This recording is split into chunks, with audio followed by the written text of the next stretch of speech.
নমস্কার বন্ধুরা, আপনারা দেখছেন Banga Bangla update YouTube channel.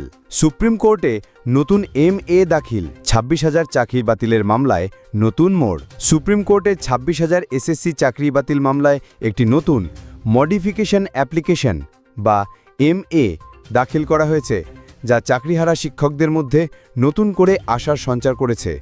এই নতুন MAটি 16 আগস্ট 2025 তারিখে দায়ের করা হয়েছে, যার ডায়েরি নম্বর হল 45845।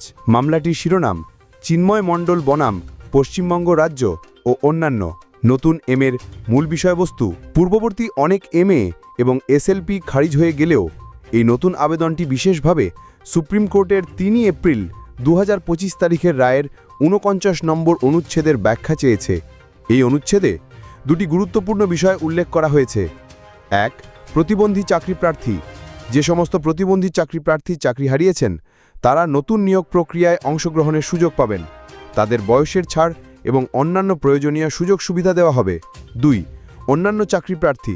যে সমস্ত চাকরি প্রার্থী বিশেষভাবে চিহ্নিত নন, অর্থাৎ দুর্নীতির সাথে জড়িত নন, তারাও বয়সের ছাড়সহ নতুন নিয়োগ প্রক্রিয়ায় অংশ নিতে পারবেন। 2016 থেকে 2025 সালের মধ্যে প্রায় 9 বছরের ব্যবধানে অনেক চাকরি প্রার্থীর বয়সসীমা পেরিয়ে যাওয়ার আশঙ্কা তৈরি হয়েছে, তাই এই বিষয়টি অত্যন্ত গুরুত্বপূর্ণ।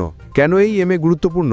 এই MAর মূল উদ্দেশ্য হল 2016 সালের শূন্যপদ পূরণের জন্য নতুন নিয়োগ প্রক্রিয়া এবং বয়সের ছাড় সংক্রান্ত বিষয়গুলির উপর আদালতের কাছ থেকে স্পষ্ট নির্দেশিকা পাওয়া।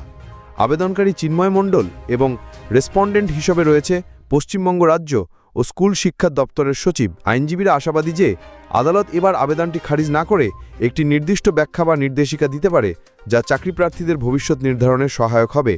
এই আইনি পদক্ষেপটি সেই সমস্ত যোগ্য প্রার্থীদের জন্য একটি নতুন সুযোগ তৈরি করতে পারে, যারা সিস্টেমের ভুলের শিকার হয়েছেন।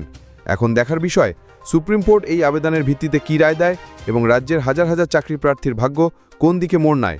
এই মামলার পরবর্তী আপডেটের জন্য আমাদের নজর থাকবে।